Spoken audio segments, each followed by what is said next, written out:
Hello, traders. It's 8:02 a.m. Chicago time on Thursday, the 2nd of May, 2019.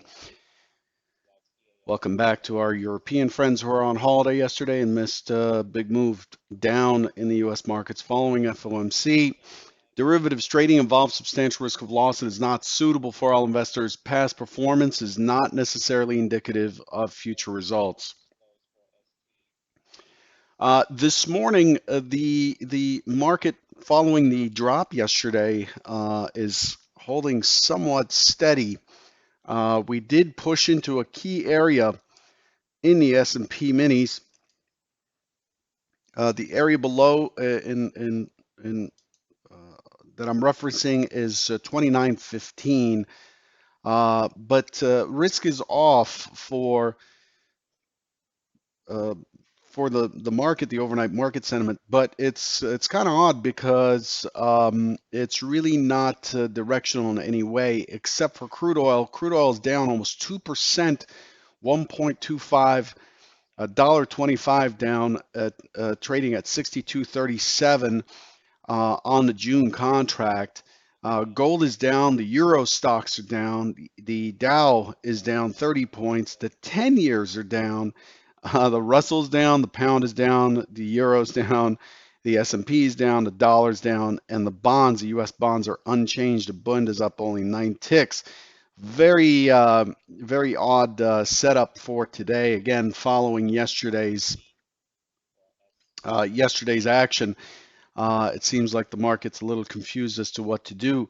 Amazingly, the DAX is up, but it's up only 17 points. And in the DAX, that's basically one rotation. It's you can almost say that it's flat for the day. Same with the NASDAQ, up 6 points. That's one rotation. It can take that back just in a normal stream of doing business on a day-to-day basis here in the NASDAQ. So yesterday was very interesting sell-off. Unfortunately, I was not here for it. I really need to clear my schedule for days like yesterday, and I usually do, but there were some things going on that I couldn't pass up.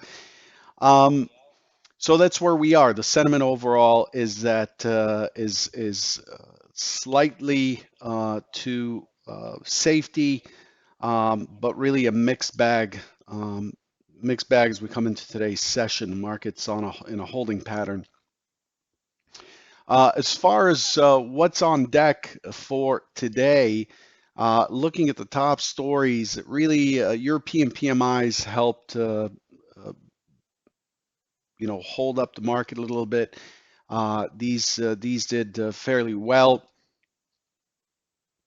Um, the releases smoothed some concerns over the Eurozone's growth outlook. The U.S. and China say that they're near to a deal to roll back some tariffs and could announce a deal by the end of next week. That's been helping push us up recently. The key thing that was said yesterday by the Fed, I think he used the word transient. He said inflation appears to be transient. And one of the things that I've been reading about in all the macro stuff is that most reads on the Fed is that the expectation would be for it to lower rates going into later this year. And the fact that the word transient was used by Fed's Chair Powell yesterday led the market to believe that that's not going to happen, that inflation is expected to resume, which puts pressure on the Fed to hold where they are or to push higher. Again, I'm not a macro trader, but it's important to know what the big picture is, which direction the winds are blowing, so that we can navigate our little dinghy around the ocean of that is the market. What's on deck for today? Today we have pretty standard Thursday numbers. We did get the BOE interest rate decision this morning, came in at 75 basis points as expected, maintained quantitative easing at 435 pounds, a billion pounds still. And looking ahead, really, there's not much that's likely to drive us. We do get ECB's Prayet speaking at 1:30 Eastern. But other than that, there really isn't anything on the calendar that's likely to push us around. Now, this sets us up for tomorrow. Tomorrow, of course, is the non-farm payrolls. Um, Non-farm payrolls and unemployment at 7:30 Central, 8:30 Eastern. The market's going to pay very particular attention to that. It hasn't been a big mover recently, not as much as the Fed. And it's nice to have the Fed and non-farm payrolls in the same week. And then we get ISM manufacturing, but the market is likely to gear up for non-farm payrolls tomorrow. Okay, so that's where we stand. Where are we in terms of the review? Where is my review screen? Oh man, looks like I might have closed down the review screen by mistake. Give me 2 seconds to pull it back up. Can't believe it's I shut that one down. So let's take a review of what we expected yesterday. Of course, yesterday knowing that the Fed was coming out meant that I had to stop right before the Fed in terms of the review and let the Fed do what it's got to do. Um, Here it is. Let's get this review screen going. I can't stand these commercials that insist on playing before my videos, but that's what you get for using YouTube.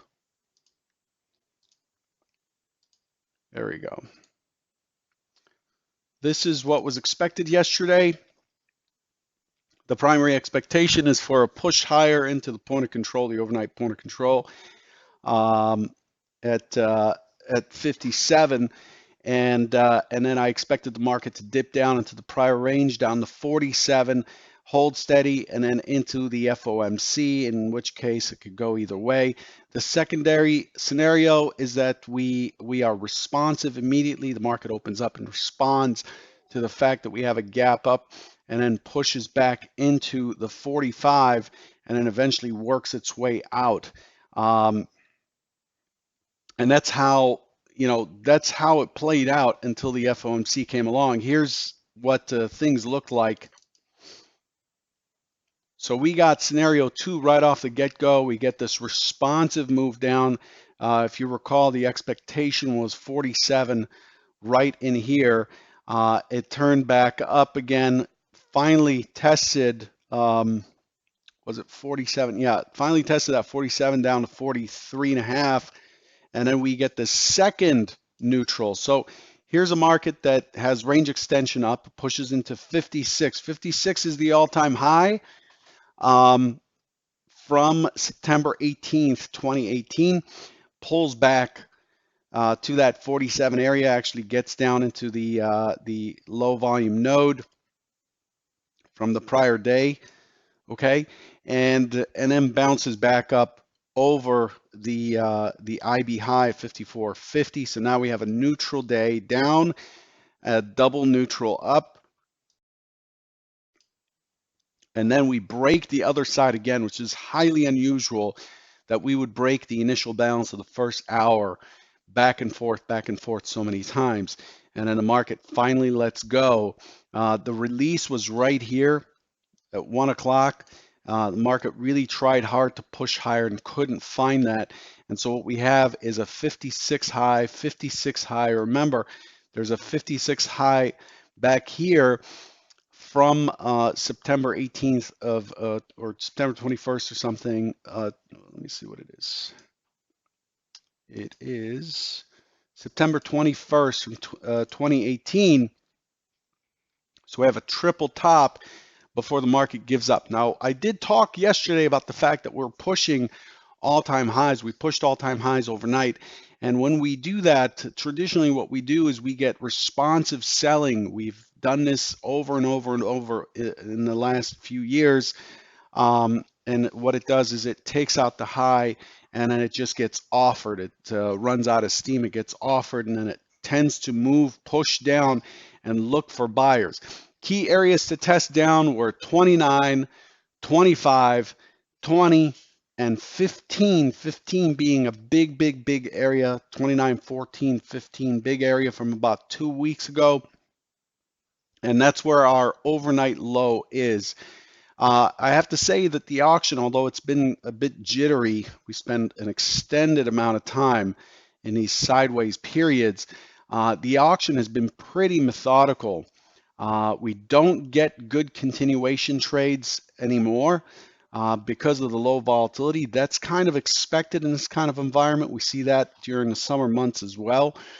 But overall, it has been testing these stock zones really well, seeing responses, at least in the short term, enough of a response in my stock zone areas to take off some of the risk and get to that 2.5, 3 point rotation we need in the ES to lay off some risk and let the trade kind of run its course. So overall, we left behind a single print back here at 37.75, and we ended up holding the night range, the extended hour range, ended up being lower. So what this is telling us is we have a neutral extreme down. This was a neutral extreme up right here, and this yesterday neutral extreme down. Quite bearish again yesterday. The day before yesterday, we closed quite bullish, and we did end up with a higher high overnight. I think we pushed to 61.5 or something like that. I don't remember. And we ended up not being able to test that in the day session. And we do have a weak high on the composite. In other words, in the big picture, we do have a weak high in that we have a triple top there now. It's not likely to stick around. But for now, the market is likely to continue advertising prices lower to find what? To find buyers. We advertise lower, we push lower. The price continues to move lower to find buyers. Price continues to move higher to find sellers, with the intended goal of the auction to find equilibrium overall. The market really seeks to match buyers and sellers, and that's where you're, back in the economics 101 beginning economics course, you get that supply demand curve where they cross gives you the most efficient price. Really, that's the basic market principle that we're under, that we operate under, and that's what the market is doing. So the question is, how far is the market likely to drop to find those buyers before it starts to rotate back up? And that's where we take our opportunity to get long. If it stops dropping, and if it continues higher and it finds more sellers, that's our opportunity to get short. Blah blah blah. This is like the basics of trading. Okay. So that's where we are. Neutral, extreme down, triple, quadruple neutral testing yesterday. And then we carry that into the overnight session. Here's the overnight session, at least my overnight.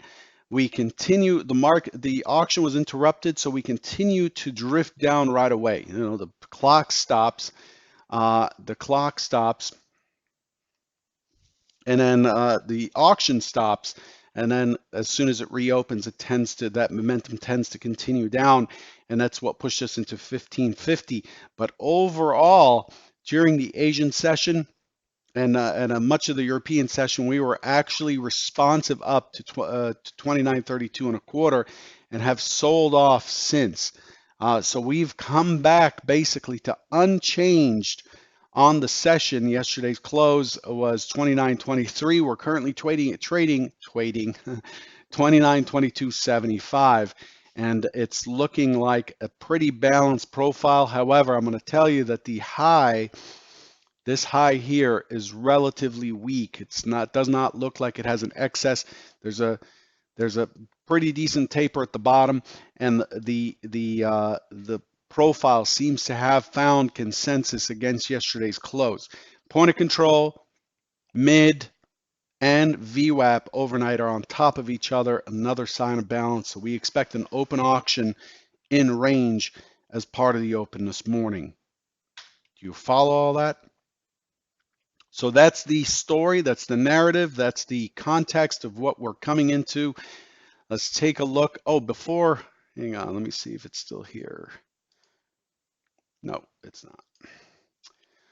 Um, so let's take a look at what we have in terms of today's plan.